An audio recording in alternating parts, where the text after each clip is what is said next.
శ్రీ గురుభ్యో నమః. శ్రీకృష్ణ గురు చరణ సన్నిధి అనే గ్రంథంలోని అంశాలను చెప్పుకుంటూ ఉన్నాము.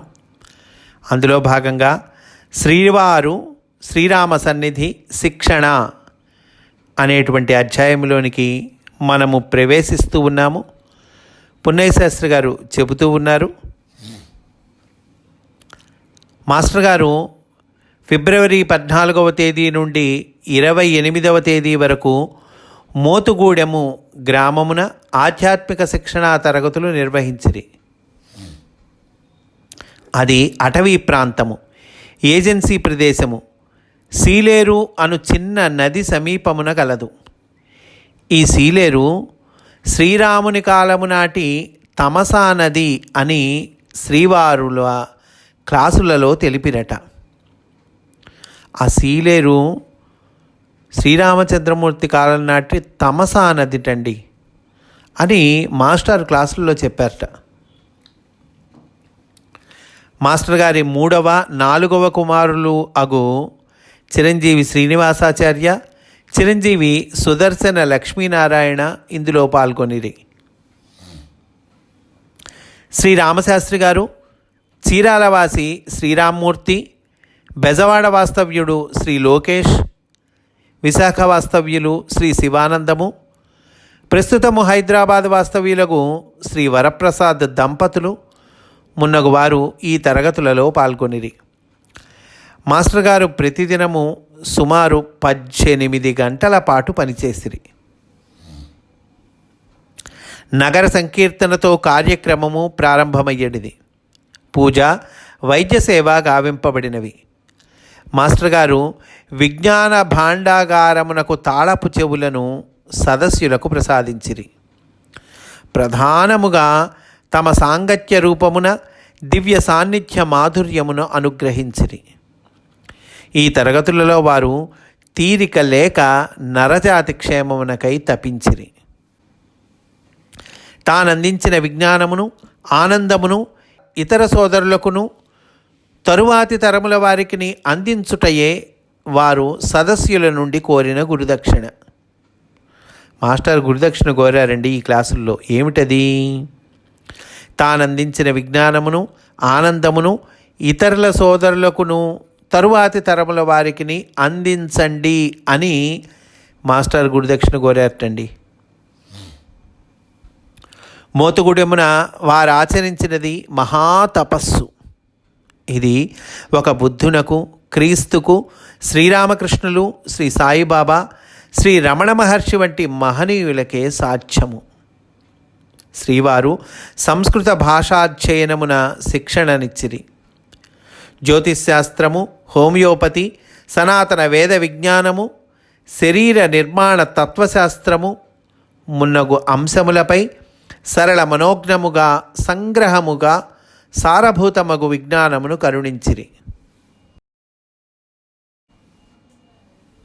ముఖ్యముగా వారికి ఎంతయో ఇష్టమైన దృశ్యకావ్యము భవభూతి మహాకవి రచన ఉత్తర రామచరిత. ఆ ఉత్తర రామచరితను బోధించిరి. మిగిలిన విజ్ఞాన సౌరభమంతయు ఒక ఎత్తు. ఉత్తర రామచరిత వ్యాఖ్య ఇంకను పై ఎత్తు. ఇది శ్రీవారి దాంపత్య జీవనమునకు దర్పణము. మాస్టారి దాంపత్య జీవనానికి ఇది దర్పణంలాగా ఉన్నది ఈ పుస్తకం అంటున్నారండి. ఉత్తర రామచరితము. పురుషమేధము అను నవల శ్రీవారి సామాజిక జీవనమునకు దర్పణము. ఉత్తర రామచరిత వ్యాఖ్యలో శ్రీవారు భవభూతి జీవిత చరిత్ర కూడా సంగ్రహముగా తెలిపిరి. For some strange and mystic reasons I am the only person that knows the biography of Bhavabhuti అని ఉద్ఘాటించిరి. మాస్టర్ చెప్పారటండి ఈ మాట.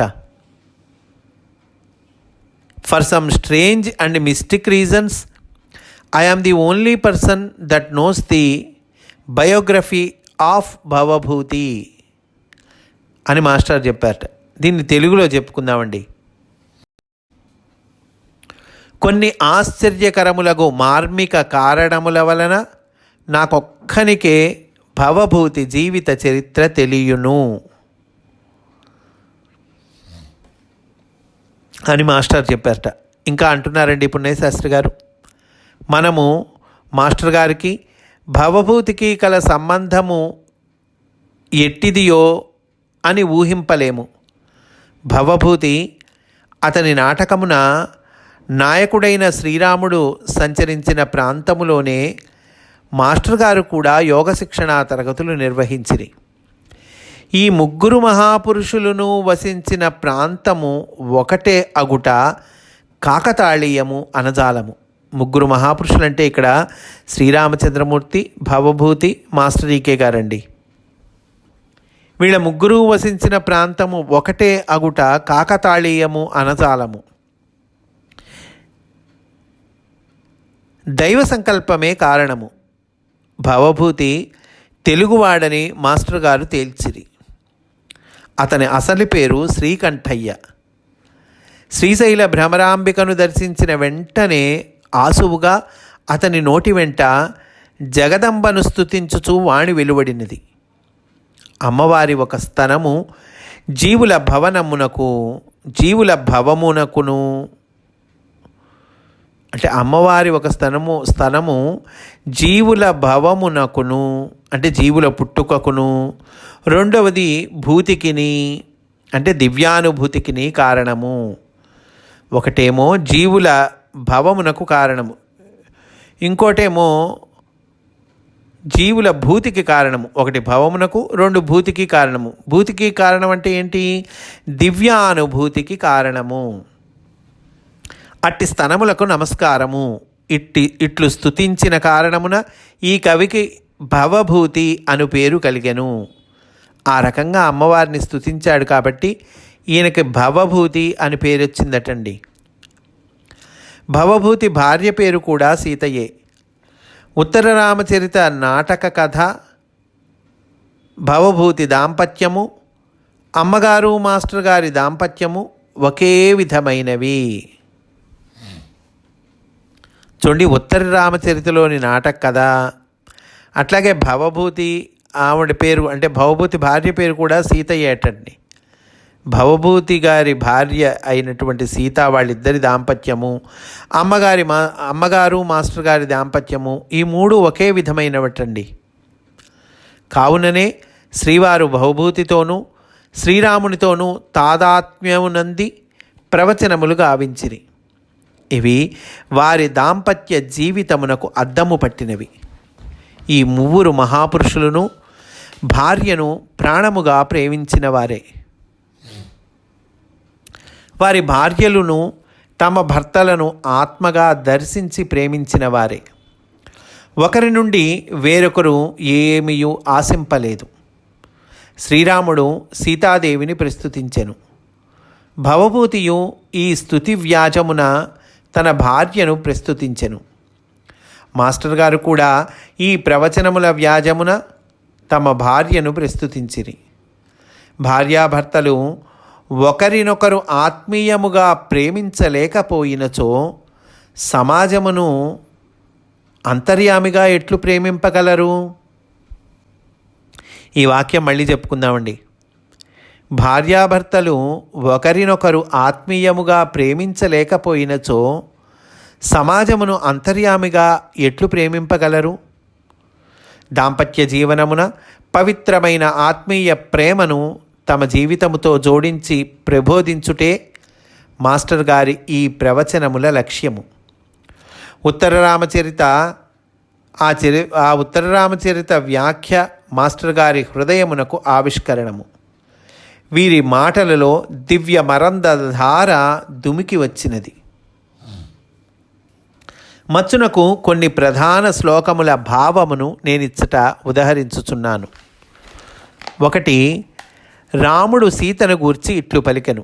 రాముడు సీతను గురించి ఇలా చెప్పేటండి: తన జీవమను పువ్వు వాడినప్పుడెల్లా సీత యొక్క మాటలు దానిని వికసింపచేయును, సంతృప్తి కలిగించును. రాముడు అన్నాడండి, అంటే ఆయన జీవితం యొక్క పువ్వు, జీవము అనేటువంటి పువ్వు వాడినప్పుడల్లాటండి సీత యొక్క మాటలు వికసింపజేస్తేట, సంతృప్తి కలిగిస్తేట, అన్ని ఇంద్రియములకు పారవస్యమును కలిగించును. ఇవి చెవులకు అమృతము, మనస్సునకు టానిక్. ఆ తర్వాత ఇంకో శ్లోకం గురించి చెప్తూ ఉన్నారండి. అంటే ప్రధాన శ్లోకాలు కొన్నింటిని తీసుకుని వాటి భావాన్ని ఇక్కడ ఉదాహరిస్తూ ఉన్నారు పున్నయ్య శాస్త్రి గారు. మాస్టారు భవభూతి ఉత్తర రామచరిత మీద ప్రసంగం ఇచ్చారండి ఆ క్లాసుల్లో. వాటిల్ని వివరిస్తూ ఉన్నారు. రాముడు సీతను గురించి చెప్పిన మాటలండి. ఈమె నా గృహమునకు లక్ష్మి, నా కంటికి అమృతముతో తడుపబడిన వత్తి. రాముడు అన్నట్టండి సీత గురించి. సుఖదుఖములు రెండింటి యందును నాతో ఆమె అభిన్నత కలది. ఈమె స్పర్శ భౌతికము వలె కనిపించునే కానీ నా ఉనికిని మరపించి దివ్య పారవస్యమును కలిగించును. శ్రీరాముడు దప్పిక వేసి మంచినీరు తెమ్మని లక్ష్మణుని పంపెను. ఈలోపు సీతాదేవి గుర్తుకు వచ్చి శ్రీరాముడు సీతా సీతా సీతా అని రోదించెను. కొండలోయలు రాముని కేకను ప్రతిధ్వనించినవి. వజ్రముల యొక్క గుండెలు కూడా పగిలిపోయినవి. మాస్టర్ గారు దీనిని వివరించు సందర్భమున సీతా అనుచు తానును వేసిన కేకలు శ్రోతల గుండెలను కదిల్చినవి. మోతుగూడెము అరణ్యసీమ ప్రతిధ్వనించినది. ఆత్మీయానురాగములు గల దంపతులకు కలుగు సంతానము వారి నడుమ ఆనంద గ్రంథి వలె అనుబంధమును కూర్చున్నది. వారిలో ఒక తేజోమయ ధాతువుతో తయారు చేయబడు అంతఃకరణ శరీరమేర్పడును. తన భార్య తమ పిల్లవానిని లాలించు దృశ్యమును చూచి భర్త ఆనందించును. భార్య తమ కుమారుణ్ణి లాలించే దృశ్యం చూసి భర్త ఆనందిస్తాడండి. అట్లాగే భర్త తమ కుమారుని ఎత్తుకొన్న దృశ్యమును చూచి భార్య ఆనందించును. ఈ ఆనందమే మోక్షము. మాస్టర్ గారు ఈ విషయమును వివరించి భవభూతి ఈ సిద్ధాంతమును లోకముపైకి ఒక సవాలు విసిరెను అనిరి. పట్టాభిషేకానంతరము శ్రీరాముడు సీతతో ఆంజనేయుని గూర్చి ఇట్లు పలికెను. మన భాగ్యము వలన ఇతడు మహాబలవంతుడై పుట్టెను.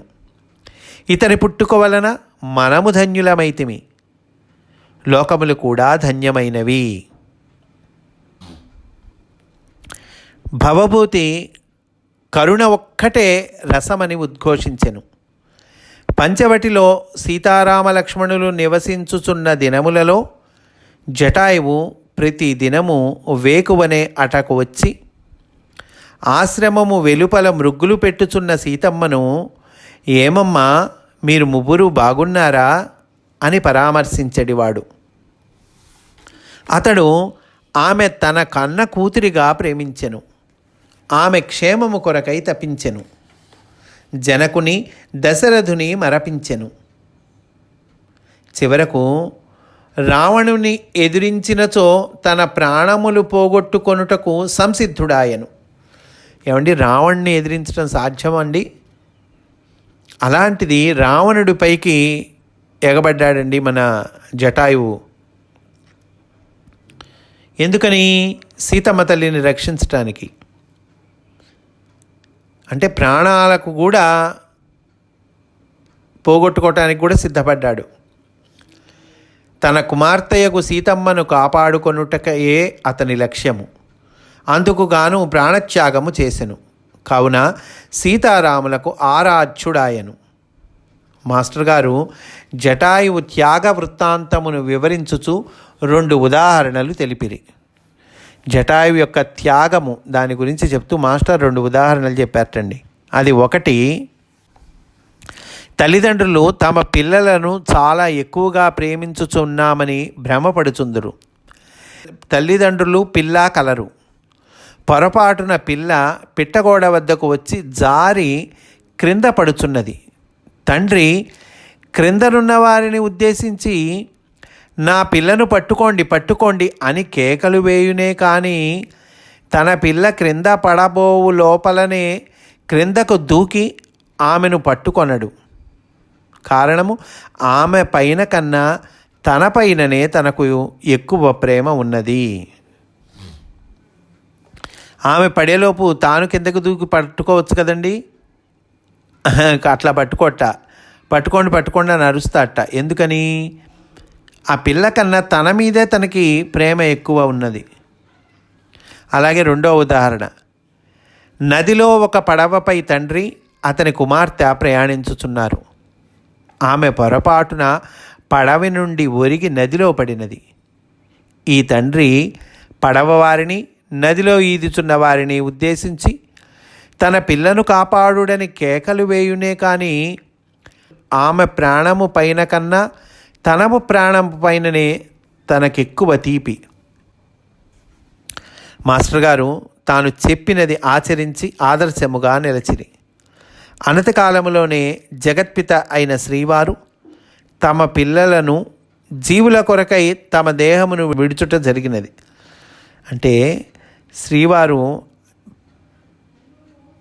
మాస్టారు ఆయన పిల్లల్ని, ఆయన దేహాన్ని జీవుల కొరకై విడుచుట జరిగినది అంటున్నారు. జటాయువు త్యాగమును గూర్చి శ్రీవారు చెప్పిన వివరణ నాపై తీవ్ర ప్రభావము చూపినది.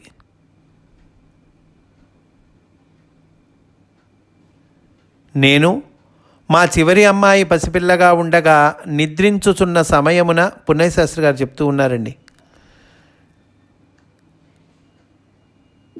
మా అమ్మాయి పసిపిల్లగా ఉన్నప్పుడు ఆ అమ్మాయి నిద్రించేటువంటి సమయంలో ఆమె దేహముపై ప్రాకుచున్న పాము బారి నుండి దానిని చంపకయే కాపాడుటకు సిద్ధపడితిని. వాళ్ళ చివరి అమ్మాయి ఒక్కసారి చూసేసరికి వాళ్ళ చివరి అమ్మాయి పడుకోనుంది. ఆ అమ్మాయి శరీరం మీద ఒక పాము పాకుతూ ఉందటండి. పున్నయ్యశాస్త్రి గారు వెంటనే దాన్ని పట్టుకొని బయట బారేశారట. చంపకయే కాపాడుటకు సిద్ధపడితిని. పాము కరిచినచో నా ప్రాణములు ఎగిరిపోవునేమో అను చింత నాకు కలుగలేదు. మాస్టర్ గారి ఈ వివరణము మదిలో మెదలి స్ఫూర్తి నొసంగినది. నేను జటాయువునైతిని. ఈ సన్నివేశమును ఆత్మస్థుతి కొరకు కాక శ్రీవారి ప్రవచనముల ఆచరణీయతా స్ఫూర్తి మహిమను స్తుతించుటకు ఉటంకించి తిని. శ్రీవారు పంచవటి ప్రాముఖ్యమును ప్రస్తుతించిరి. సీతమ్మ తల్లి అన్నచో వారికి అమితమైన ఆరాధనా భావము. ఆమె స్నానము చేసి బట్టలు ఆరివేసుకొన్న ప్రదేశము యొక్క మహిమను తెలిపిరి. ఆమె పవిత్రత శ్రీవారిని లోగొన్నది. సీతారాముల దాంపత్యమును ముచ్చటించు సందర్భములలో వారు పారవస్యములో ఉండేడివారు. మేఘ సందేశ కావ్యమున కూడా ఆమె ప్రస్తుతి ఉన్నది. సీతారాముల పవిత్ర దాంపత్యము లోకమునకు ఆదర్శము. వారు పసిపిల్లలుగా కలిసిమెలిసి చెరించిరని మాస్టర్ గారు తెలిపిరి. శ్రీరాముడు ఎన్నడును భార్యను కోపించి ఎరుగడు. ఒక్కసారి మాత్రము అతనికి సీతమ్మపై అలుక కలిగిన ఘట్టమును మాస్టర్ గారు హృద్యముగా వర్ణించిరి. సీతాదేవి ఒకసారి నీరు తెచ్చుటకై గోదావరి నదికి చేరినది. అచట ప్రకృతి సుందర దృశ్యమును చూచి ముగ్ధురాలై 2-3 నిమిషములు ఆమె పంచవటి ఆశ్రమమునకు ఆలస్యముగా చేరినది. రాముడు ఒక బండపై కూర్చుండి సీతమ్మపై అలకపూని అటు ముఖము త్రిప్పి కూర్చుండెను. సీతాదేవి ఎంతగా బ్రతిమిలాడినను అతడు ముఖము ఇటు త్రిప్పలేదు. చివరకు ఆమెయే అతని ముఖమునకు ఎదురుగా వెళ్ళి నవ్వినది. ఇక రామునకు నవ్వుట తప్పలేదు. ఈ సన్నివేశ వివరణమున శ్రీవారి కంఠధ్వనిలో ఆ తీపిని గ్రోలిన వారు ధన్యులు. సీతాదేవి పరమపుణ్యశీలి. ఆమెను స్మరించుట వలన లోకములకు అండ లభించుచున్నది. ఇది రాముని మాట. రఘువంశీయులకు పాలకులున్నది లోకరూపుడగు పరమాత్ముని ఆరాధించుటకు. ఇదియు రాముని మాటయే. అసలు శ్రీరాముడు శివధనుర్భంగము గావింపలేదు. అతడు 13 ఏండ్ల వయస్సున వింటినెత్తుటను చూచి 5-6 ఏండ్ల బాలిక అగు సీతమ్మ ఆటకారితనముగా ఈ బాలుని పరాక్రమమునకు మెచ్చి నవ్వినది. ఆ నవ్వు వైపు రాముడు కనులుంచగా ఈలోపు శివుని విల్లు విరిగినది. ఇది సీతాదేవి నవ్వు యొక్క ప్రభావము. సీతాదేవిని ప్రతిదినము నిద్రపుచ్చి రాముడు ఆమె చరణములపై శిరస్సు నుంచి నమస్కరించేటివాడు. ఈ అంశమును ముచ్చటించుచు మాస్టర్ గారు, ఇప్పటి కాలపు భర్తలు రాముని గురించి న్యూనముగా భావించినను అతనికి బాధ లేదనిది. అంటే ఇప్పటి కాలం భర్తలు రాముడి గురించి తక్కువగా భావించినా కూడా రాముడికి ఏం బాధ లేదుటండి. అతనికి బాధ లేదు అన్న అర్థం మాస్టారు. సీత కాపురమునకు వచ్చిన తదుపరి ఆమె పాత దంతములోడి క్రొత్త దంతములు వచ్చుచుండగా ఆమె నవ్వుకు మురిసి అత్తలు మువ్వురు మురిసి వడలు మరిచి అట్లే చూచుచుండిరి. అత్తగారులు ఆమెకు స్నానపానాదులకు ఏర్పాట్లు గావించిరి. జనకుడు అయోధ్యకు వచ్చినప్పుడు తన కుమార్తెలు 4 అల్లుండ్రులు 4 ఊరి వెలుపల ఉద్యానవనమున ఆడుకొనుట చూచి మురిసిపోయి వారిని వరుసగా తన తొడలపై నిడుకొని ఆనందించెను. మాస్టర్ గారు కుటుంబ వ్యవస్థలోని అన్యోన్యతకు మురిసిపోయి ఈ ఘట్టములను వర్ణించిరి. వారి కుటుంబము అట్టిది. భారతీయ కుటుంబ వ్యవస్థ తిరిగి ఇట్లు ఏర్పడవలెనని శ్రీవారి ఆశయము. సీతాదేవి శీలవర్ణన వ్యాజమున మాస్టర్ గారు తన ధర్మపత్ని యొక్క పవిత్ర శీలమును వర్ణించిరనుట నిస్సందేహము. సీతారాములు ఎవరో కాదు, వీరిరువురే. వీరిరువురకును సమాన గుణములున్నవి కలవు. అంటే మాస్టర్ గారికి అమ్మగారికి సమాన గుణములు ఉన్నాయిటండి. మాస్టర్ గారి వలనే అమ్మగారు కూడా పరమ ప్రేమ వలన అంతర్యామిత్వము వలన ఎల్లరి మనసులను ఎరిగిన వారే. అయినను ఎవరి స్వభావములను వారిరువురి ప్రజ్ఞలను అంటలేదు. నాబోంట్లకు ఎదుటివానిలో ఒక దౌర్బల్యమున్నను లేకున్నను ఉన్నట్లు అభిప్రాయము కలుగుటయు దానిని అంటుకొనుటయు జరుగుచుండును. కానీ ఈ దివ్య దంపతులు లక్షలాది ప్రజల స్వభావముల వైపు మరలలేదు. వారిని అంతర్యామిగా ఆరాధించిరి. ఆత్మసంతతిగా వారిపై తమ అనురాగమును వర్షించిరి. ఇప్పటికిని అమ్మగారు కురియుచునే ఉన్నారు. వారు అమాయిక. నిజమే, కానీ ఎల్లరిలోనూ అంతర్యామి వారిలో తన వెలుగును వెలువరించుచున్నాడు. కావున ఎదుటివారి సద్గుణములు స్వభావములు అన్నీయూ ఆమెకెరుకయే. కానీ ఆ తల్లికి ఎల్లరిపైన ఒకటే వాత్సల్యము. అది తప్ప ఆమెలో ఇంకేమీ లేదు. వాత్సల్యము, సహనము, జగన్మాతృత్వము, అమాయకత, నిత్యమగు పసితనము, పవిత్రత సీతాదేవికిని అమ్మగారికిని సమానమే. ఇది నా అనుభూతి. శ్రీవారి పలుకు కూడా. మాస్టర్ గారు తన ప్రవచనముల ద్వారమున శ్రీరాముని హృదయమును భవభూతి హృదయమును తమ హృదయమును ఒకటిగా ఆవిష్కరించి ఈ అంశమును ప్రతిష్ఠించిరి. మాస్టర్ గారి జీవితపు లోతులు వారి ఉత్తర రామచరిత ప్రవచనములో ప్రతిబింబించుచున్నవి. వీనిని విన్నవాని గుండె స్పందించక మానదు.